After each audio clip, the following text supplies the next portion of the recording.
太子殿下，這是九鳳冠，是給太子妃的，您戴錯了。沒錯，孤的太子妃就是柳念兒。殿下，江姐姐還跪着呢，你先給姐姐戴冠吧。礼部在打造这頂九凤冠時，不止一次到過江府，從開始定制尺寸到最後成冠，我見過他無數次，也在太子面前親自試戴過，就是為了封妃典禮上不會出錯。可是如今，這頂我戴過無數次的九鳳冠，卻穩穩戴在柳念兒頭上。這是太子側妃所佩戴的冠。昭昭，孤現在便為你戴冠，從此你便是孤的側妃。殿下，為什麼？念兒已有了孤的骨肉，她孕中多思，屢次夢到你封太子妃後不允她生下子嗣，皇孫為重，你該體諒。況且她是罪臣之女，好不容易重獲清白，擔心害怕也是有的。讓她做正妃，也是為了皇長孫的安康。殿下，冊封太子妃不是一人之事，此事可否禀告過皇上和皇后娘娘？昭昭，你出身名门，母家權勢滔天，如何還能再居高位，恃寵而驕？這側妃之位給你，是恩賜，也是警示江家。孤是未來的天子，你要記住，雷霆雨露皆是君。江家是臣子，便要盡臣子的本分。孤要讓你做側妃，難道你還敢抗旨不成？這般背信棄義之人，卻還敢在這裡大放厥詞，我還是第一次見識到這麼沒臉沒皮的人。江家數年來為他盡心籌謀，讓他踩着血肉登上了太子之位。看今日這情形，父親數年的心血怕是要打水漂了。江姐姐，殿下只是怜我身世坎坷，給我一條退路罷了。姐姐放心，你嫁入東宮雖為妾室，但我不會與你爭寵的。如果你想要權勢，我也可以把東宮的中規交於你手中，我什麼都不會與你爭的。可是他們如何團圓我不管，我江氏女絕對受不了這種羞辱。我若接下這側妃的鳳冠，江家才是真正的笑話。只是在外人面前，還願姐姐給我這個正妃面子，每日晨昏定數，不能讓外人挑出理來。姐姐是江家嫡女，太子也是怕你仗着家世任意妄為，這才委屈姐姐做側妃的。姐姐也該明白太子的苦心。快把鳳冠戴上，別誤了給母後請安的時辰。念兒懂事，願與你平起平坐，你也要懂得感恩，對她恭敬幾分才是。太子殿下，臣女不能接旨。江家祖訓，江氏女不可為妾，若有違者，劃去族譜，逐出家門。若我做了太子的側妃，豈不是違背祖訓？恕臣女不能從命。江若昭，孤答應過會娶你，你若悔婚，豈不是讓天下人笑話孤不講信用？原來他也知道他不講信用，如今卻用這番話來堵江家的嘴。太子殿下，你當初上門提親，江家應了，可如今你是要納妾，自古婚事都是父母之命，媒妁之言，江家長輩都還不知曉此事，臣女不敢不孝。江若昭，你是故意讓孤下不了台，在众人面前失信吗？你们江家仗着有军功，就可以和我這個儲君叫板嗎？你也不怕惹惱了我，日後與你算賬？我朝律法，就算是天子，也不可以逼婚良民。太子殿下，這是要觸犯國法嗎？昭兒在此，恭賀太子與太子妃琴瑟和鳴，早生貴子。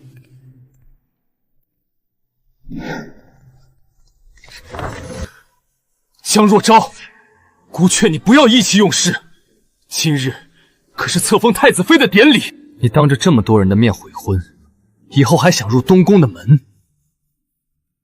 悔婚？殿下，臣女說過，江氏女絕不為妾。好一個庶子，我真是飛鳥盡，良弓藏。如此羞辱我的女兒，本帥要親自去問他。爹，不必了。既然他執意要娶一個罪臣之女，女兒便成全他。萧家又不止他一個子嗣，難道他以為登上太子之位便可萬事大吉了？還遠着呢，我們走着瞧。哪朝哪代能坐上那把龍椅的，無非是兵羽前二字。我江家歷經3朝，屹立不倒，難道還會因為一個東宮儲妃之位就動搖根基不成？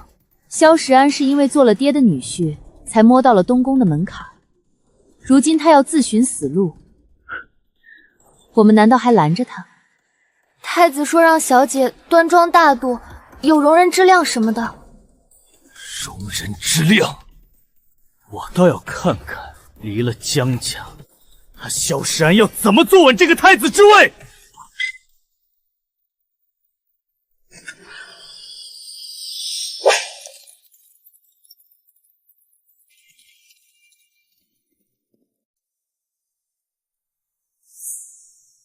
皇后娘娘斥责了太子，说他豬油蒙了心，讓江小姐受了委屈。唉，只是太子妃剛剛冊封，如今滿朝皆知，昨日才頒發的旨意，若今日就撤回，只怕對太子名聲有障。皇後娘娘說了，她心中的太子妃人選只有江小姐一人，只讓小姐耐心等一段時間，她一定會還小姐一個公道。皇后和太子這是打一巴掌給個甜棗。太子剛打了江家的臉，皇後娘娘就派體心人過來賠罪，果真是親生母子。皇後娘娘多慮了，嬤嬤回去還請稟明娘娘，我們江氏一族哪裡敢得罪太子殿下？太子不願我們昭兒做正妃，那必定是昭兒不夠賢良，配不上太子妃之位。太子與太子妃兩情相悅，聽說太子妃有了身孕，這可是天大的喜事。恭喜娘娘，就要做皇祖母了。男大當婚，女大當嫁，我與國公爺心中已有了中意的人選。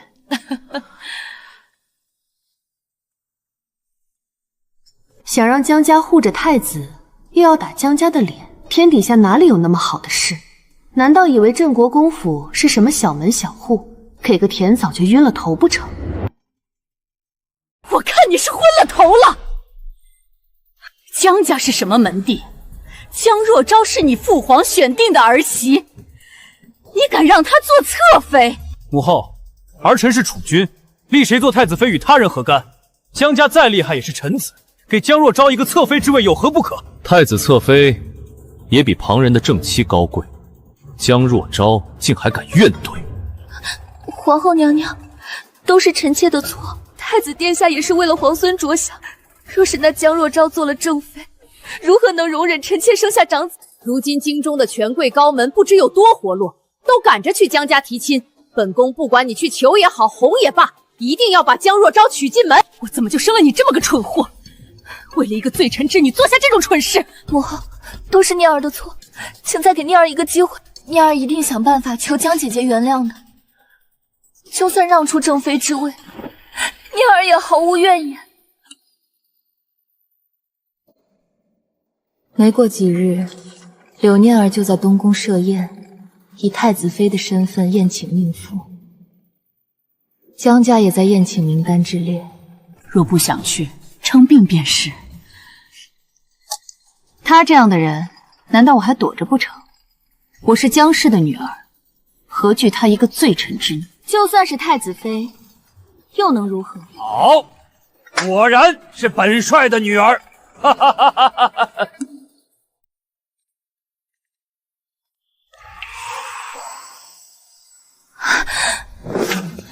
江姐姐來了，本宮等了你好久呢。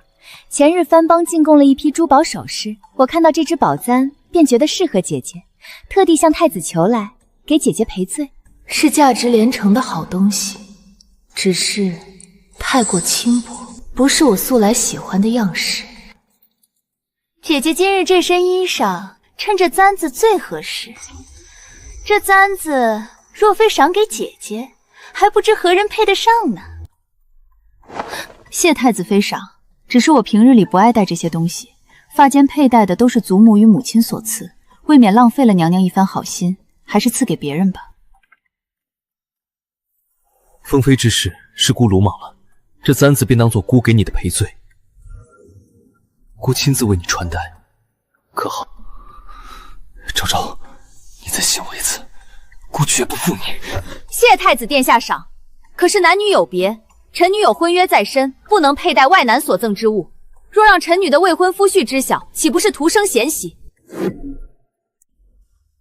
什么婚约？江若昭，你何时有了婚约？距离封妃典禮才过去半個月，你就這麼迫不及待？今日姑便會昭告天下，你會是姑唯一的側妃，我會以太子妃之禮迎娶你入東宮。太子殿下，怕是要讓你失望了。荣親王到。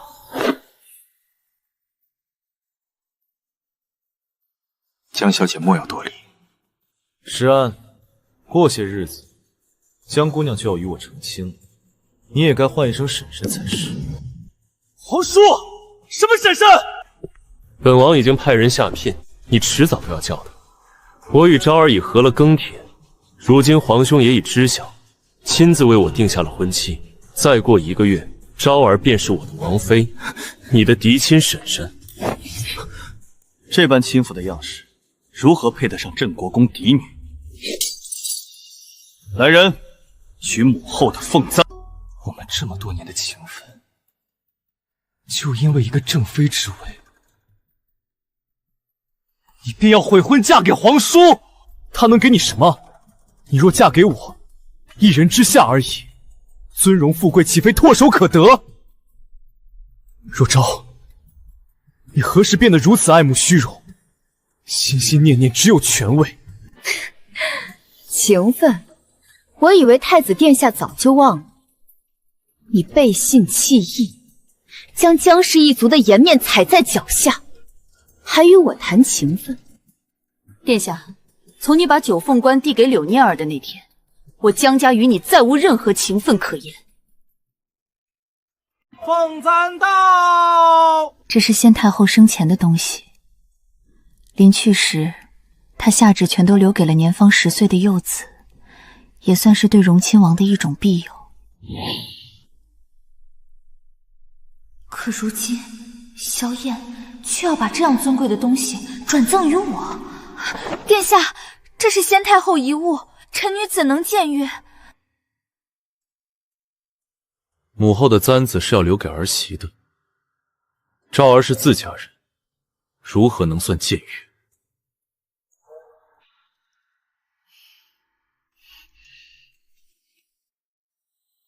陛下聽聞太子妃近期有孕辛苦，耐不得操勞，特意為太子妃挑了一個好幫手。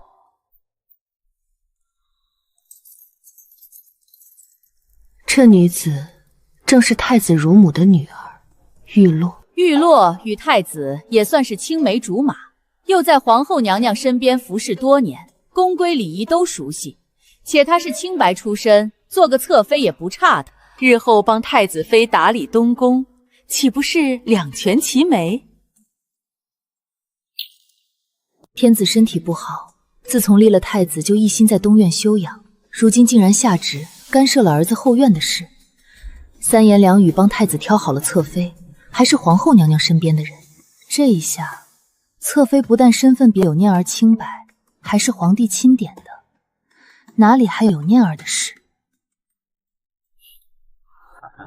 宴會繼續。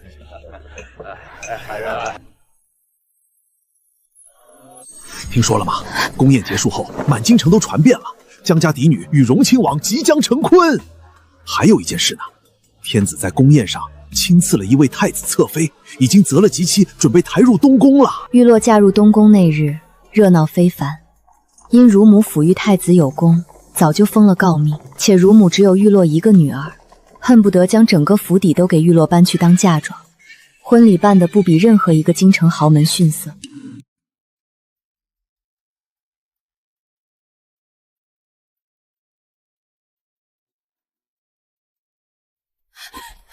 太子殿下，我們娘娘吃了側妃敬的茶，腹痛不已，您快去看看吧。太子妃這是吃了紅花，動了胎氣。殿下，念兒害怕，這是我們的第一個孩子。我知道玉洛的母後歡心，今日又是她嫁进来第一日，可无论她再受宠，也不能拿皇嗣的性命开玩笑。我知道大家都看不起我，可是我毕竟是殿下的妻子。今日好歹是殿下来了，若哪一日殿下不在，燕儿又怎麼辦呢？殿下，臣妾今日才入東宮，进給太子妃的茶都是東宮的人準備的，我怎麼可能有機會下毒呢？臣妾知道太子妃不喜歡我，可皇家孩子為重，再爭風吃醋也不該拿皇長孫開玩笑。若太子妃實在不喜臣妾，我可以久居佛堂，絕不出現在太子妃面前。還請太子妃保重身體，安心誕下孩子才是。太子妃孕中多思，都是下人服侍的不好，身邊服侍的人全都發瘋半年，若再有下次，便逐出東宮。這裡有太醫守着，太子妃好好養胎，這幾日便安心在院子休息，不必去給娘後請安了。這便是禁足的意思了。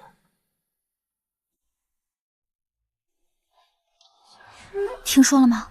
侧妃進東宮當晚，太子妃便鬧出事端，拿子嗣開玩笑，被太子禁足了。皇後娘娘懿旨，太子妃屢拿子嗣作福，責令禁足院內，超女則百遍，並抄經為皇孫祈福。我不服！我要見太子！我要見太子！姐姐省省力氣吧，皇上病重，殿下如今奉旨监國，日理萬機，哪有空理會姐姐這院子裡的哭鬧？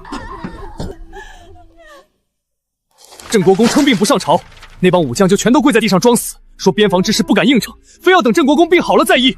他們眼裡到底還有沒有姑這個監國太子？去太醫院找個嘴嚴的太醫，派他去江家，就說姑體虛老沉，特派人去探病。国公爺，小姐，宮裡來人了，說是太子殿下派了太醫過來給您探病，已經在府門外候着了。朝堂上被那幫武將撅了面子，這麼快就坐不住了，真是一點城府都兜不住。父親，朝堂上的事剛出，太子氣急，卻不敢當眾撕破臉，他沒別的招數，只派了太醫來江家暗中敲打。國公爺這脈象，頭暈氣悶，被氣得嘔了血，實在起不來身。太醫原話回病便是。我父親被誰氣得嘔了血，大家心知肚明。姑是監國的太子，鄭國公未免欺人太甚，就因為姑沒有娶他的女兒，便敢如此要挾主上。待我登上大宝，必要這老匹夫好看。殿下，這已經是第3日了，武將們依舊不願開口。邊關的戰報又來了一份。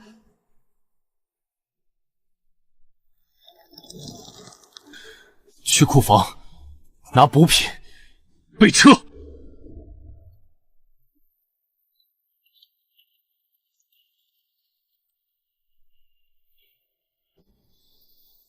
江若昭，你仗着鄭國公給你撐腰，逼着姑來江家向你低頭，是不是很得意？我可是太子，是未來的天子，你們竟然如此對我！沒長真龍的鱗，倒得了真龍的瘋病，帶着幾盒破人參跑國公府門口夜夜狂吠，什麼東西？真到了那一日，你以為皇叔能護住你？姑告訴我，他不過皇家一個尷尬的存在，無權無勢，空有名位，不然怎麼會躲在佛寺裡這麼多年，連人都不敢見？你要知道，江家的軍隊俱是臣子，不是你家的私兵。把我逼急了，泄了鄭國公的兵權，下獄夺爵，到時候你哭都沒處哭。他話音未落，已經被門內走出的人厲聲呵斥住：“閉嘴！無知小兒，竟敢對國之重臣大放厥詞！你若再說一句，本王便押你去皇兄面前請罪。”江家臣子不敢欺君，還請太子收回兵權。臣老邁體弱，當不起將帥。太子这是來逼國公爺交兵權的。此地說，听說國公爺病重，太子居然在這時候上門逼要兵權，着實過分了些。大帥為國朝征戰多年，江氏一族死了多少子侄，自己也弄得一身是傷，居然落得這樣的下場，好沒意思。将軍看起來絲毫不像病重的樣子，鬧這一場，不就是因為江若昭沒有做成太子妃嗎？連將軍都覺得姑錯了，可你江氏如此跋扈，姑若娶了江若為正室，這天下還剩笑嗎？當着滿街百姓的面扣謀反的帽子。微臣惶恐，太子殿下，君要臣死，臣不得不死，还請殿下高抬貴手，不要牽連臣的妻兒幼女。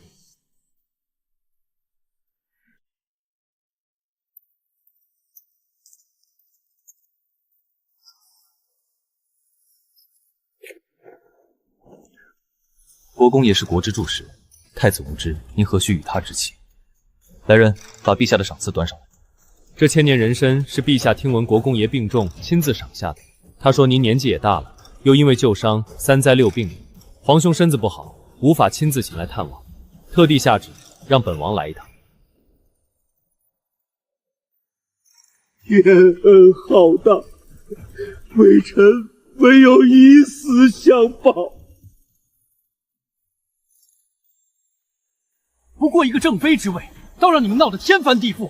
好，好，好，我回去便請旨，篡奪了聂兒的名位，立江若昭，好不好？你們可滿意？太子殿下慎言，我如今是榮親的未婚妻，再過一段時日便要成親了。拿個名位當施捨，江家女兒豈是他想娶便娶，想扔就扔的？請太子收回兵符，准臣解甲歸田。臣一生戎馬，也到了該歇息的時候。我唯有昭兒一女，能看着她嫁人生子，此生心願已了。軍中事與臣再無干係。好，姑便成全你。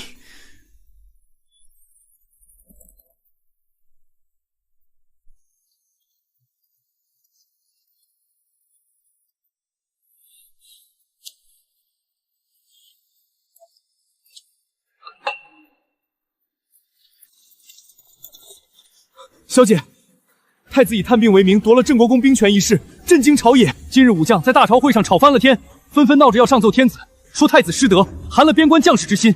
有武將直言，北地與我朝交鋒多年，全靠江家駐守，一時若換將，只怕要出大事的呀！臨時換帥絕不是良策。江家也太狂妄了些，仗着往日功勳便要挾殿下。这些兵馬是天子的兵馬，又不是他江家的。誰握着這幾十萬大軍打不贏仗？殿下，切不可助長江家的氣焰。臣妾母家也是將門，軍中各將領各司其職，不過是要找個人掛帥，占個名頭罷了。不如讓臣妾的父兄為殿下分憂，也好殺殺江家的威風。你說的有道理。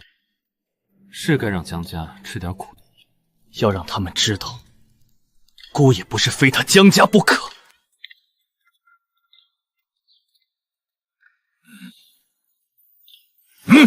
殿下，臣與犬子願意出征，領兵對抗北敵。好，就讓他們看看，沒有了鎮國公，我朝一樣戰無不勝。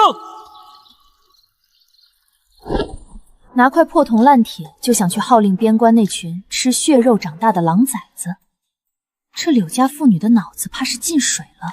江家幾輩子的人都埋在軍中，不是血肉拼出來的將領，根本服不了眾。殿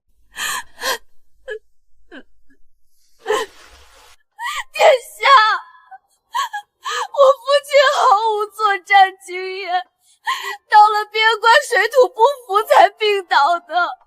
那些將士仗着江家的事，根本不聽父親的指令，這才延誤了軍機啊！求殿下饒我老父一命。我們在邊關拼死賣命，主帥逃跑打了敗仗，現在還要定我們將士的罪，若不問罪怀遠將軍，臣等不服。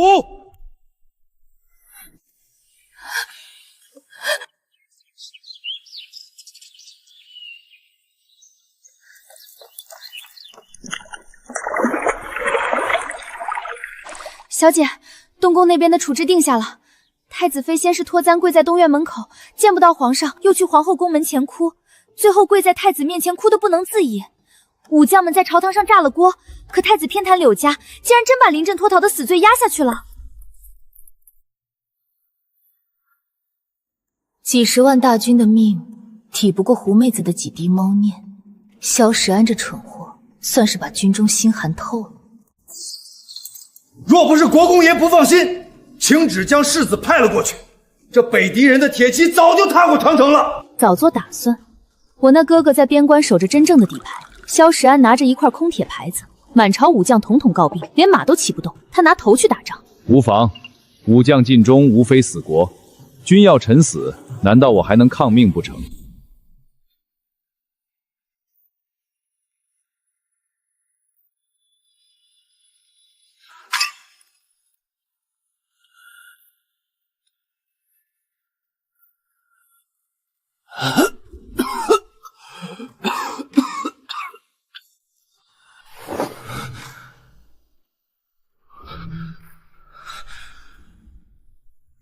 你自作主張，闹得受不了场再来找朕，朕有什麼法子？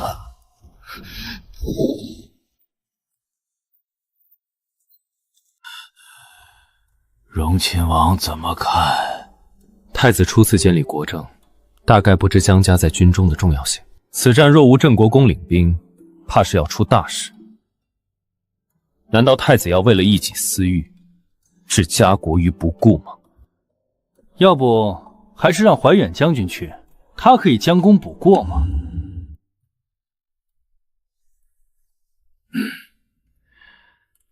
老臣請求解甲歸田的折子已給了陛下審閱。老臣病重，怕是不能再為國效力。是孤的錯，孤將自己的私欲置國家大事之上，是孤失德。還請國公爺看在父皇的面子上，看在天下百姓的面子上，領兵出征。孤發誓，只要您出戰，我便廢了太子妃，迎娶昭昭做我的正室。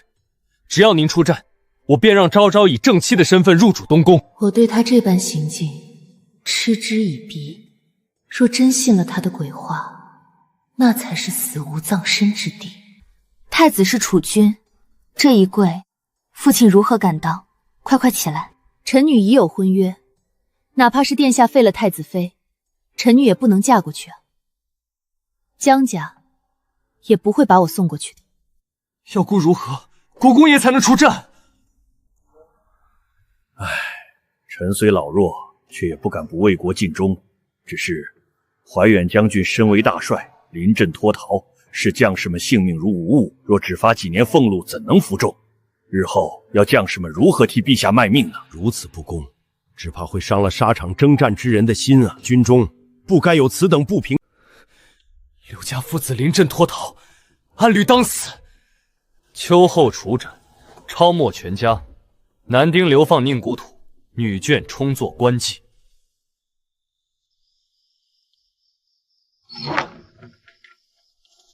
小姐，太子回宮當晚便擬下了旨意，抄了懷遠將軍府，柳家父子均被下了诏獄。這一次，不管柳念兒如何哭鬧，都沒有用了。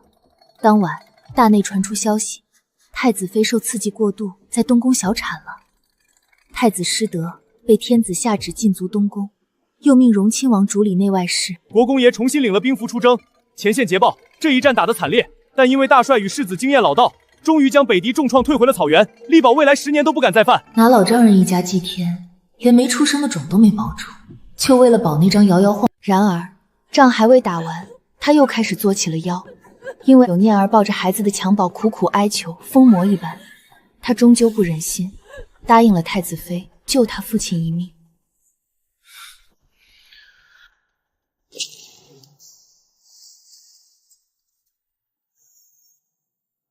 儿臣求父皇開恩，給柳家父子一條生路吧。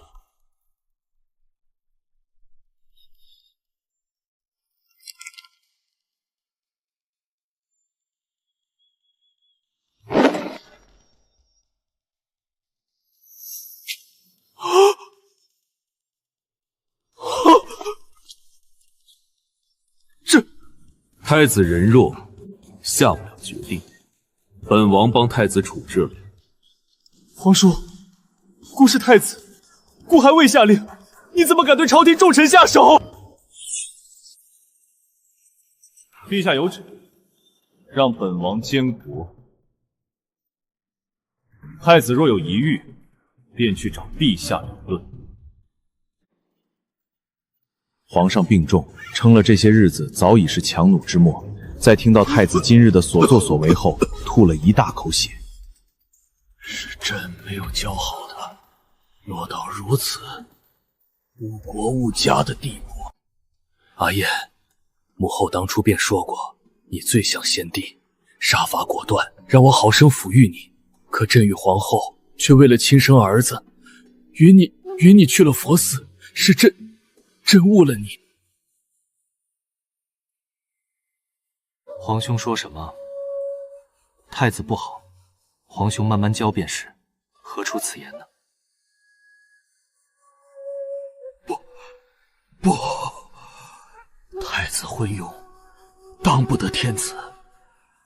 阿燕，我朝的储君只能是你。若你不答应，只怕我萧氏一族要断子绝孙了。小姐，宫里颁下圣旨了，太子德行有失，不配为储君，今日便被废除太子封号，贬為庶人，幽居深宫，永世不得出。荣亲王萧燕被封為皇太弟，而太子妃和侧妃也一同被關進了內院。爛泥到底扶不上牆。若不是為你父兄，我也不會失去。如今我淪落到這個地步，全是你害的。登基大典上，萧燕執了我的手，慢慢走上漢白玉階。昭兒，從此讓我們一起創一個太平盛世，佑百姓安樂。我緊緊回握他的手。是，陛下，我知道，我是江氏女，萧燕再好，也是称孤道瓦的天子。封後的重重繁文縟節褪去，屬於我的真正戰場，才剛剛在鳳儀宮鋪開。這奏折上的字都快溢出血來了。陛下，皇室血脈單薄，綿延子嗣乃國之根本。臣等懇請陛下廣開後宮，選秀充御庭，以安天下臣民之心。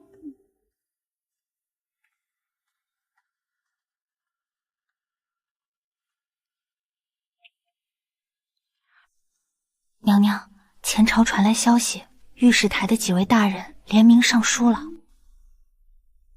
哦，可是為了充實後宮之事。娘娘明鑑，其實誰不知道，他們是忌憚咱們鄭國公府的權勢。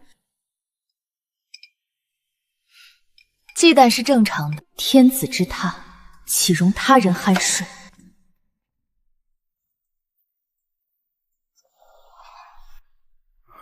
昭兒，今日前朝那些老頑固又在折騰，吵得朕頭疼。御史們也是為了大蕭的江山社稷着想。陛下如今子嗣單薄，選秀充盈後宮，也是安撫朝臣之舉。昭兒，你知道朕的心意。朕說過，要與你共創太平盛世。那些女人，朕不想讓他們進宮給你添堵。但我心裡如明鏡一般，不讓我添堵是假，試探江家的態度才是真。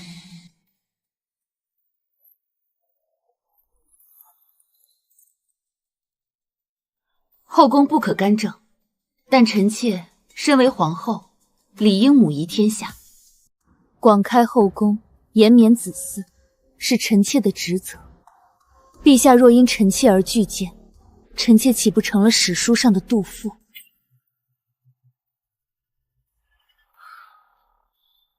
昭兒，你總是这般懂事，懂事的讓朕心疼。他应允了選秀，而我也收到了父親從宮外遞進來的密信。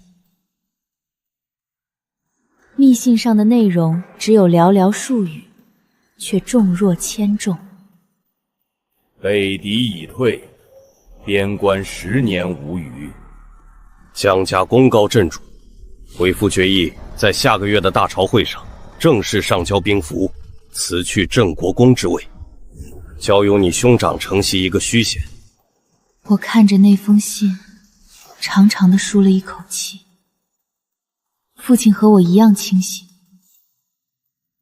萧时安那樣的蠢貨，尚且知道忌憚江家的兵權，更何況是殺伐果斷、心思深沉的萧燕。交出兵權是保全江氏一族的唯一出路。幾日後，萧燕在御書房召見了我。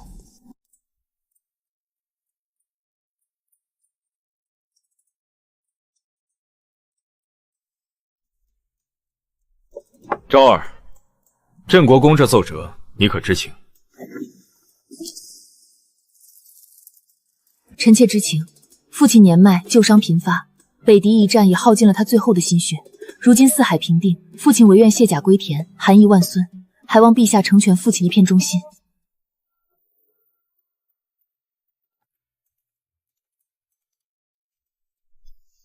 戲演到這一步，就差這一哆嗦了。這塊燙手的黑鐵疙瘩我不扔出去，他萧燕睡覺都得睜着一隻眼盯着我江家的脖子。鎮國公乃國之柱士，朕怎忍心讓他此時離朝？不過老國公的身體確實要緊，朕會加封鎮國公為太師，世子承襲國公爵位。至於這兵符，便依老國公所言，暫交兵部代管吧。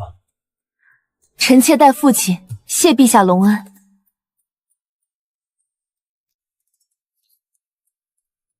看他這副滿意的死模樣，哼，絕對的皇權拿到了，總算能騰出手來把咱們當功臣供起來了。這道兵符換回來的免死金牌，江家接得穩。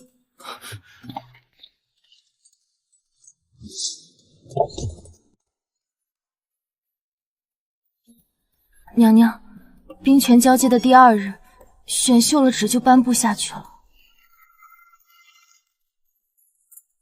萧燕這算盤珠子都要崩我臉上了。前朝剛消停，制衡，他這是怕我江家這尊大佛太穩當。初秋時節，第一批秀女入宮。據傳本宮的話，門第不高的就不必往這鳳儀宮帶了。一個個正直妙齡，這眼底的火苗子比當初的柳念兒還要旺。手段隱不隱秘不知道，但這背景確實比柳家厚實多了。臣妾等給皇後娘娘請安，娘娘千歲千歲千歲。都平身吧，賜座。皇后娘娘鳳儀萬千，臣妾等真是望塵莫及。只是聽聞娘娘近日鳳體為和，免了前幾日的晨昏定戲。臣妾昨夜還與陛下說，要多替娘娘分擔後宮事務呢。淑妃有這份孝心，自然是好的。只是後宮規矩森嚴，分擔瑣事，也得看你有沒有這個分量。你入宮尚淺，連各宮的門在哪兒都還沒摸清，便大言不慚的要替本宮分擔。左相平日裡就是這麼教導你規矩的。娘娘，臣妾是一片好心，陛下也是應允了的。放肆！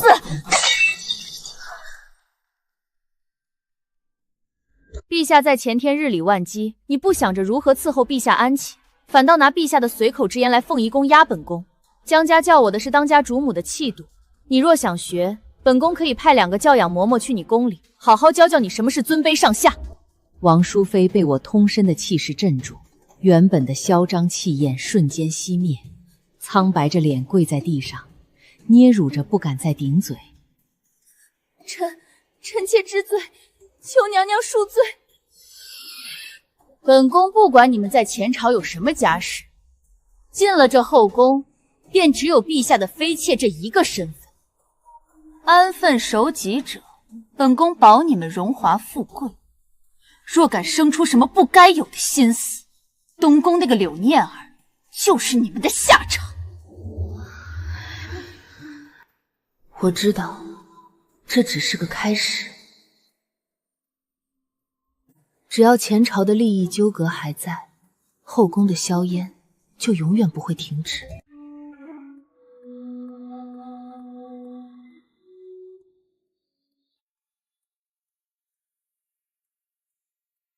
宮裡的人最是見風使舵，瞧着景仁宮熱鬧，我這鳳儀宮便顯得冷清了幾分。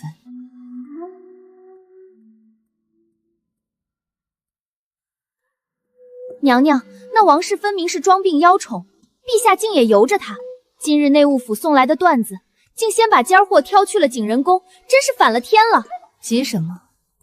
他要寵，給位就是；他要臉面，本宮也給了。可他千不該萬不該，不該在這個時候觸陛下的眉頭。謹心一愣。陛下最近不是挺寵他的嗎？贪墨官淫，草菅人命，這就是左相舉薦的國之棟梁。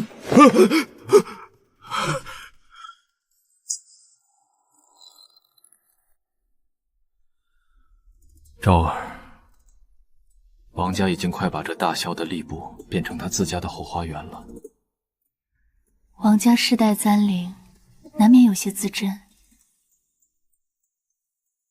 陛下若覺得他煩人，慢慢剪其羽毛便是，切莫氣壞了身子。還是你最貼朕的心。那王氏在宮裡也不安分，竟敢私下中克扣其他嬪妃的利銀，去貼補王家在外走動的門客。昭兒，朕打算借你的手，正一正這後宮的風氣。我心中微凛，蕭燕這是要我當這把殺人的刀。借着肅清宮闈的名號，我直接下令封了景仁宮，並將王淑妃身邊最得力的幾個大宮女統統發配到了慎刑司。江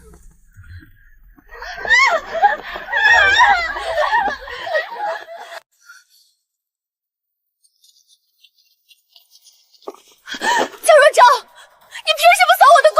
陛下昨儿还夸我温婉可人，你這是公報私仇！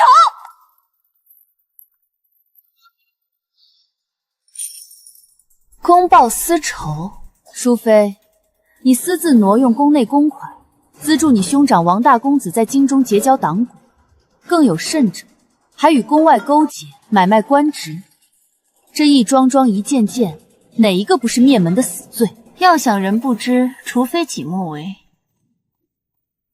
陛下有旨，淑妃王氏德行敗壞，結黨營私，褫奪封號，貶為庶人，終身冷宮待罪。左相王家由於管教不嚴，縱容親信犯罪，左相降職2級，閉門思過。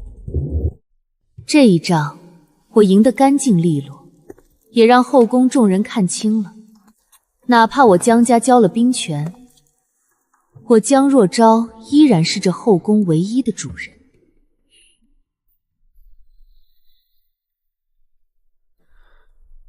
昭兒辦事果然雷厲風行。朕聽說，搜宮的證據裡還有幾封王家與邊境舊將往來的私信，也被你一併截獲了。我心中警鐘大作，那些私信裡確實提到了江家的幾個舊部。王家想拉攏江家的人，被我父親的人提前攔截，並轉交到手裡。回陛下，確有此事。臣妾正要呈給陛下，那些書信已被臣妾封存，只等陛下過目。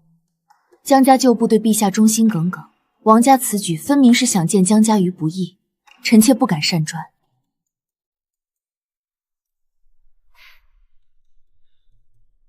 昭儿多慮了，朕自然是信你的。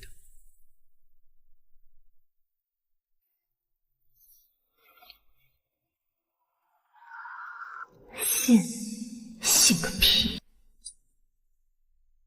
娘娘救救臣妾！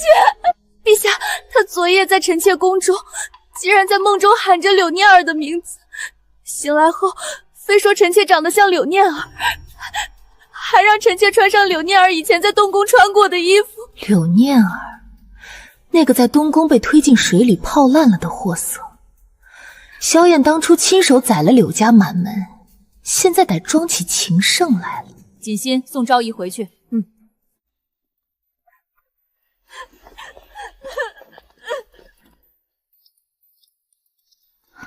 娘娘，郑国公府那邊來報，府邸周圍常年晃蕩着一些滅生的人。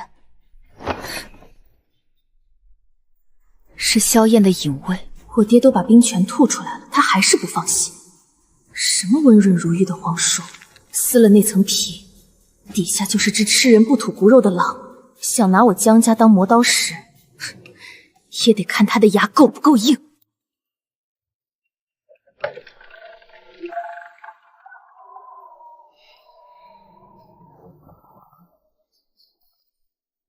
不管這瘋子葫蘆裡賣的什麼藥，今晚我都得去探探底。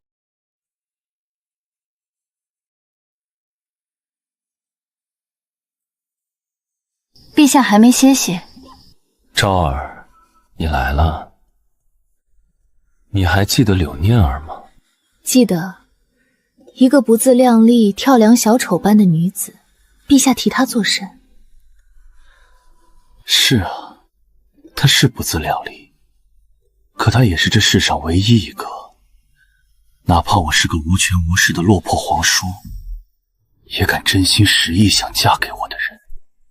原來，在那些清修的歲月裡，蕭燕和柳念兒竟然早有私情。蕭時安那個蠢貨，以為柳念兒是他的青梅竹馬，其實柳念兒是我安插在他身邊最深的妻子。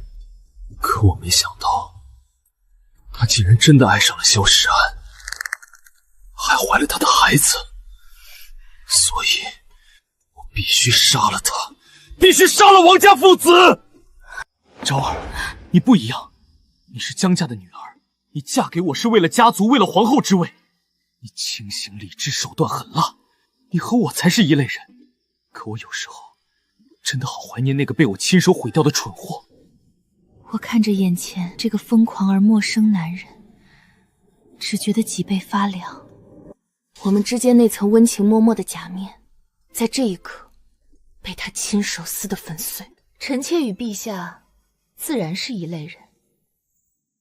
我強壓下心頭翻湧的寒意，反手握住冰冷的手指，嘴角勾起一抹完美的毫無破綻的笑意。成大事者，至親亦可殺，何況一個生了異心不受控制的案子。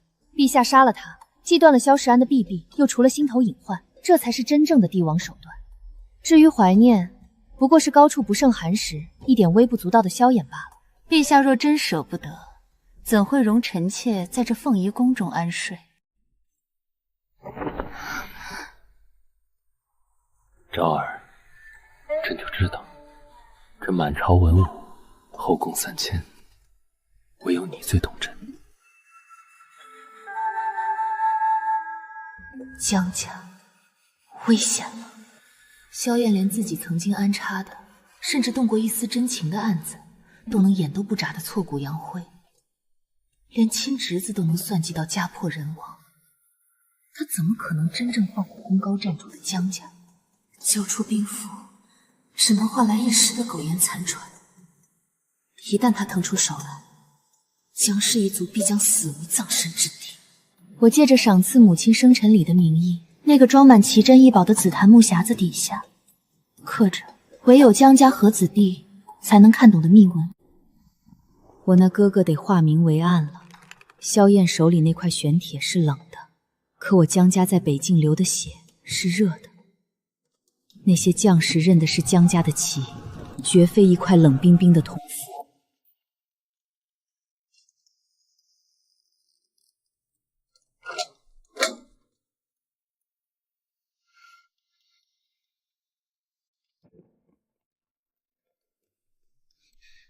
娘娘，连发12道圣旨，曾经和老爷交好的老将，统统被剥夺兵权，发配边疆了。他在等我求情，等我父親跳腳。傳話出去，本宮受了風寒，不見任何人，也不為任何人求情。盯着吧，蕭燕，哪怕你在外面殺得血流成河，他也是一個閒散的老頭子。去請太醫院的張院判，悄悄的，別驚動其他人。娘娘，您有喜了，已近2月。在這個節骨眼上懷孕，這個孩子簡直就是個活靶子。蕭燕若知道我有了江家血脈的皇子，她會怎麼想？她還會容忍這個孩子平安降生，讓江家擁有挾天子以令諸侯的籌碼嗎？張太醫，本宮只是風寒未癒，腸胃不適，此事若有第3個人知曉，你一家老小的性命，本宮就不保了。来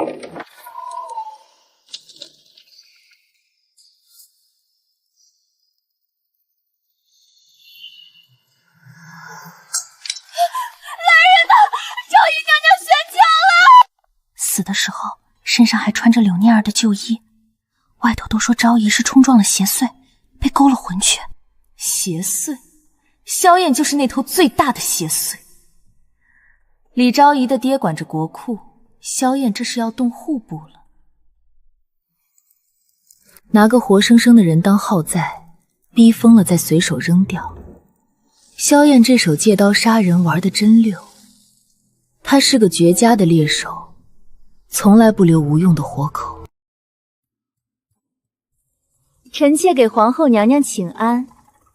陛下昨日賞了臣妾1豆南珠，臣妾想着娘娘鳳體抱恙，特意拿來給娘娘壓驚。畢竟這宮裡最近可是不太平呢。臣妃有心了，南珠雖好，但江南的物件兒到了北方，往往容易水土不服，失了光澤。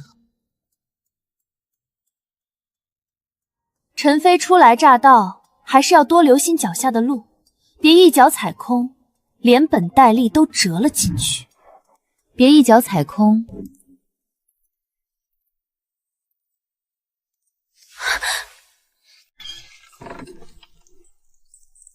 這是在鬧什麼？陛下，臣妾只是想把最好的獻給皇後娘娘，娘娘卻嫌棄臣妾出身江南。昭兒，臣妃也是一番好意。你身子既然不適，中秋的宮宴便交由臣妃來操辦吧，也好讓她替你分憂。奪權，當着眾人的面，名正言順地剝奪我身為皇後的公權。她終究是按捺不住，要開始動手削弱我的勢力了。臣妾遵旨。有宸妃妹妹替臣妾分憂，臣妾正好可以安心在鳳儀宮好好養育這腹中不足2月的皇嗣。昭兒，你說什麼？臣妾說，臣妾已有近2月的身孕，本想等胎相徹底穩固了再給陛下遞獻驚喜，誰知今日宸妃妹妹這般熱心，臣妾若再推辭，倒顯得臣妾霸着宮權不放了。這中秋宮宴便勞煩妹妹了。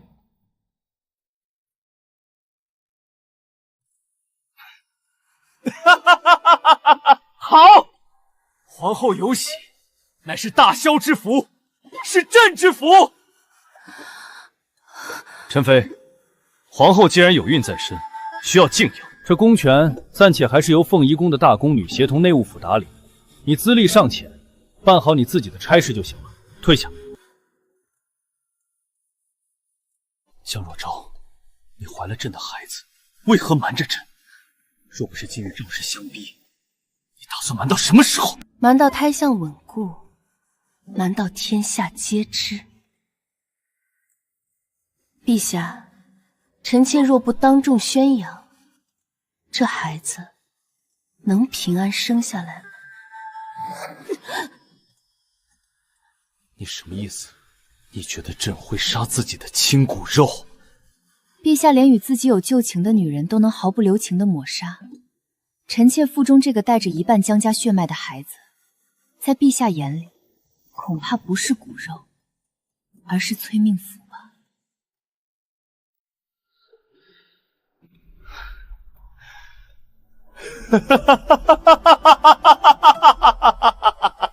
好一個清醒的皇後！可是昭兒，你以為把事情鬧大，朕就拿你沒辦法了嗎？10月懷胎，這後宮裡什麼意外都可能發生，你最好祈禱你能護得住她。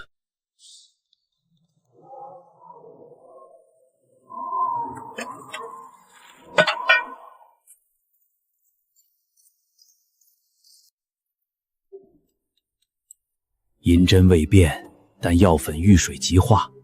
此藥性慢，尋常驗不出來。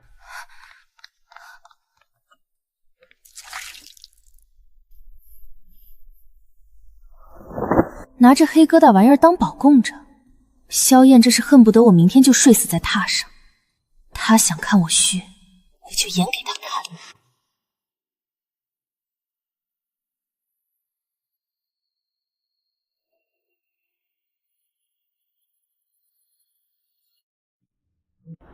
做隱秘些，別讓那個死婆子瞧見。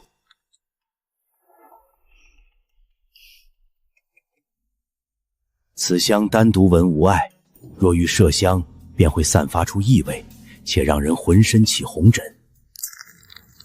趙氏那點商賈人家的淺薄手段，也敢在我面前晃蕩？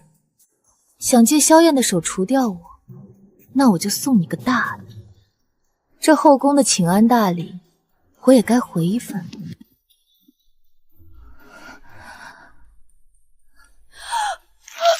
的臉好癢！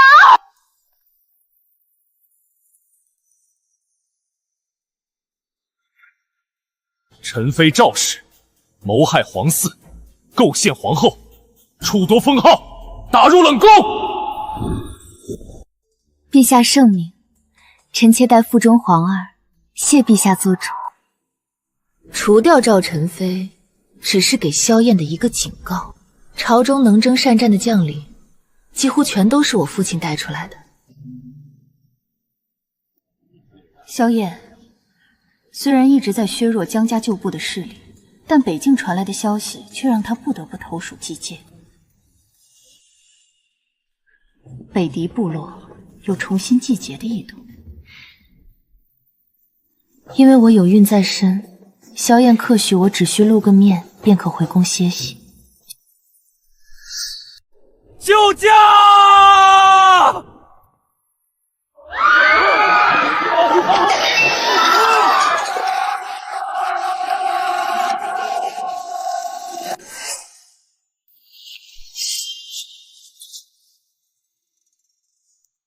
老狐狸想借刀殺人，你這身子骨退得比禁軍還快，真是漏了底了。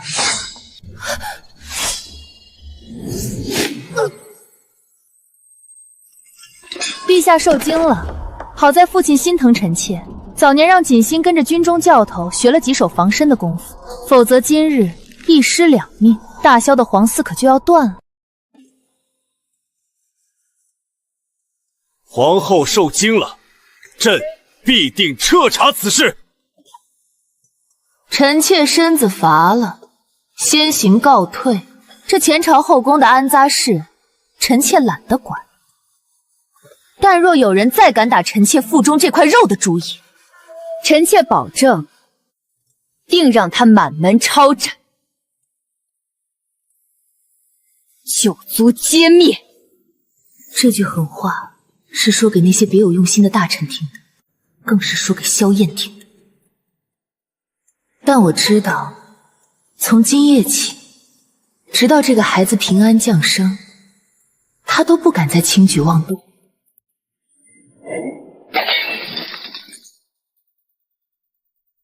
负責守衛的中郎將，杖責50；刺客九族株連，斬首示眾。朕要讓天下人知道，誰敢動皇後，朕便讓他死無全屍。演，接着演，殺幾個小嘍囉就把自己撇得乾淨。今兒這50幫打下去，禁軍裡那些不聽話的刺頭，怕是也被你順手拔乾淨了。針插不入，水潑不進，名為護衛，實為囚禁。萧燕，你這是在數着日子等我死呢。娘娘，腹中胎兒實在長得太快了些，這並非好兆頭。若生產時胎兒過大，只怕會難產。我說那些安胎補品怎麼流水似的送進來，原來是在這兒挖坑。張院判。若真到了那一日，你當如何？微臣受老國公救命之恩，粉身碎骨亦難報萬一。娘娘放心，微臣早就備下了虎狼之藥，哪怕是拼了這條老命，也定保娘娘母子平安。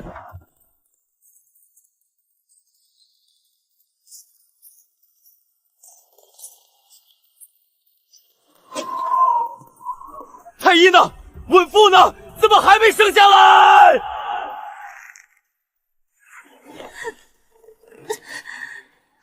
娘娘，用力啊！胎兒太大了，卡住了！卡住了？我看你是存心想讓我斷氣。謹信，動手！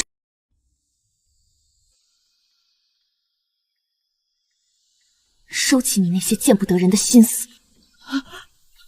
娘娘若有半點閃失，我先活剮了你，再出去屠了你滿門。恭喜娘娘，賀喜娘娘，是個健壯的小皇子。萧燕，你終究是能殺得了我。